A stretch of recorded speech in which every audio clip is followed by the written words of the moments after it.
I understand the Western culture, and I understand where the problems are. How come this Islamophobia is growing, and specifically after 9/11? There are two landmark dates from where Islamophobia has grown. One was Salman Rushdie's book in 1989, roughly. And secondly, it was after 9/11. And how did this division, the suspicion take place? After 9/11, the word Islamic terrorism, Islamic radicalism. Now, when these terms started becoming currency and announced by Western leaders, the man in the street does not understand. When you say Islamic radicals, it seems that there's something in the religion that makes people radical. And the man in the street cannot distinguish between a moderate Muslim and a radical Muslim. Terrorism has no religion. In every human society, they're extremists. They are liberals, they're extremists, and bulk of the people are moderates. In 1989, there was a book called Satanic Verses, written by a Muslim who knew, because he came from a Muslim family, he knew the reaction in the Muslim world amongst the Muslims if he insulted or mocked or ridiculed our Holy Prophet, peace be upon him. But what happened after 1989 was, rather than again the Muslim world coming up with an intellectual narrative, trying to explain to them that why do we feel, why are we so hurt when our Holy Prophet is ridiculed? Why does it hurt us so much? Living in and knowing the Western societies, I knew why they couldn't understand, because they do not treat religion like we do. Jesus Christ is not treated the way we in the West, the way we treat our Holy Prophet here. So they couldn't understand what was going on. Why were there demonstrations? Why were there death threats to Salman Rushdie? So they kept thinking that the Muslims do not allow freedom of expression. So Muslim world is intolerant. It doesn't allow freedom of expression. They were able to vilify our religion. And yet there was no coherent response from the Muslim world. And therefore, we kept into the cycle. Every few years, there would be some cartoons, insulting cartoons against our Prophet. Every few years, there would be something insulting him. We would respond. There would be some act of extremists. They would not respond. So this Islamophobia, this cycle, kept getting worse.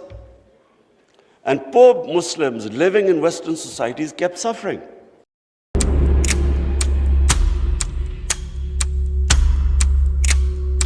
In a world where Muslims were facing misunderstanding and growing prejudice, one leader rose to defend their honor. Imran Khan, the voice of around 2 billion Muslims. At the United Nations and other global fora, he fearlessly spoke against the rising tide of Islamophobia. He defended the dignity of Islam and the sacred honor of our beloved Prophet Muhammad, peace be upon him. The Prophet lives in our hearts. When he's ridiculed, when he's insulted, it hurts. As we human know, we human beings understand one thing: the pain of the heart is far, far, far more hurtful than physical pain. And that's why the Muslims react. When silence had become the easy choice, his words ignited hope and pride in the hearts of Muslims worldwide, shining a light on their struggles and awakening the conscience of the world. After 9/11, the word Islamic terrorism, Islamic radicalism. Now, when these terms started becoming currency and announced by Western leaders, the man in the street does not understand. When you say Islamic radicals, it seems that there's something in the religion that makes people radical. And the man in the street cannot distinguish between a moderate Muslim and a radical Muslim. terrorism has no religion. He wrote letters to Muslim leaders across the world urging unity to combat the rising tide of Islamophobia.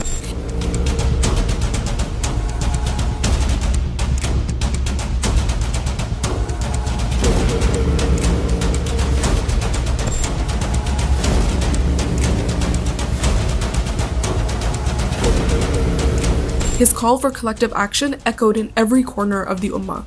Under his leadership, Pakistan had the privilege of hosting historic OIC sessions which united the Muslim world against Islamophobia. The Muslims do not allow freedom of expression.